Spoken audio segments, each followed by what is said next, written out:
Hey guys, and welcome back to this channel. In this video, I'll be showing you guys how you can basically hide your username as well as your rank and like what you have here on your person, I guess. So to turn that off, you're just going to go to the gear icon, select it.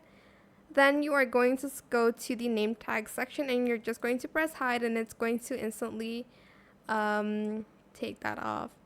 And yeah, that is pretty much it really. This was from like a previous tutorial. I hope it was helpful for you guys. Don't forget to like, comment, share. Also subscribe to this channel if you haven't done that already.